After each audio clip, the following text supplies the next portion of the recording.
Guys, meron tayong mangga at alamang bagoong guys. Yung press na alamang bagoong. So, i-mix natin. Dinikdik na mangga. Ayan oh. Kulay pink. Ang ganda ng kulay. Sarap. Sana natin. Bismillah.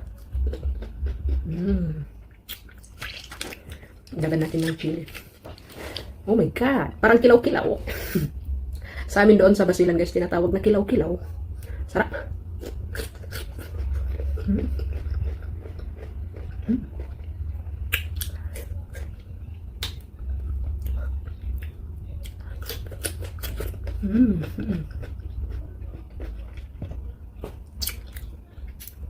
Mangga natin.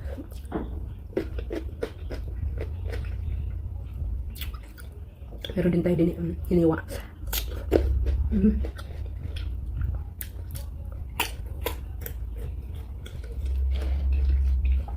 Sarap. Yung chili ko ay green pero sobrang anghang.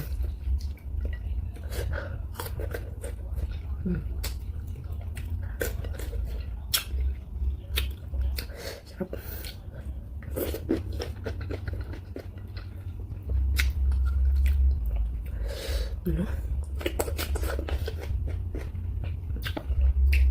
So, sinasabi nila, maalat. Hindi ba maalat itong sausawan na to? Hindi. Pag marunong kang magtimpla.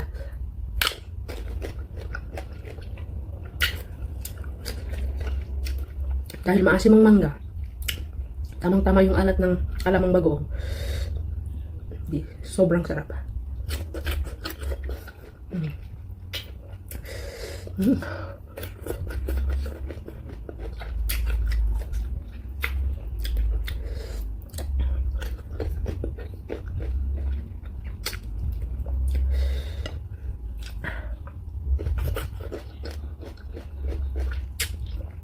Sarap to yung ulam sa kanin. Pero wala akong kanin.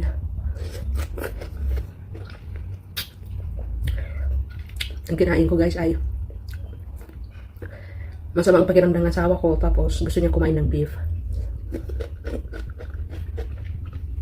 Pero nag-craving daw siya sa burger. So sabi ko, tara, punta tayo ng restaurant, kain tayo ng burger. So kasi mahilig ako sa chicken burger, hindi ako mahilig sa beef. So wala silang chicken burger. So nag-order lang ako ng classic beef.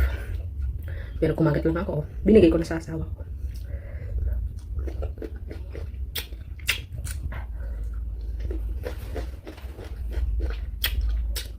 So, yun lang nakain ko.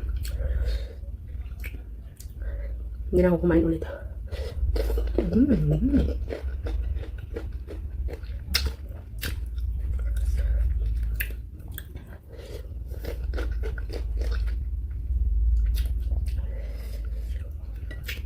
Guys, kaya mangga laging kinakain ko. Kasi pag nasa Argentina na ako, walang mangga. Meron mangga pero hinog.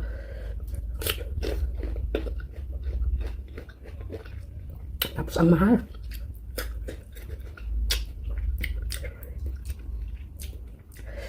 Isang mangga sa atin. Alam nyo ba, isang mangga doon? Siguro mga 200-300 pesos sa pera natin. So, hindi ko afford magmukbang ng mangga araw-araw doon. Tapos walang chili, walang bagoong.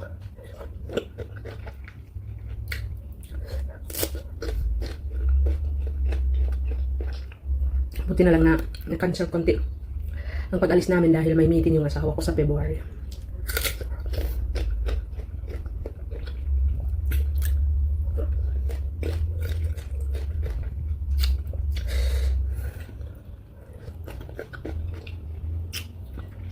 Marami sa inyo nagtatanong bakit pupunta kami ng Argentina, kasi taga doon yung asawa ko at may bahay kami doon.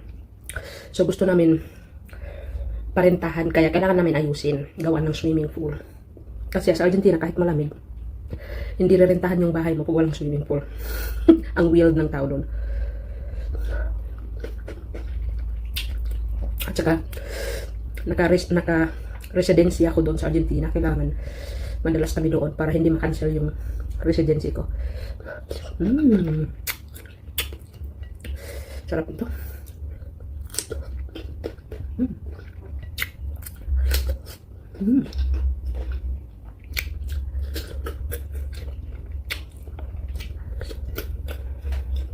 Hmm.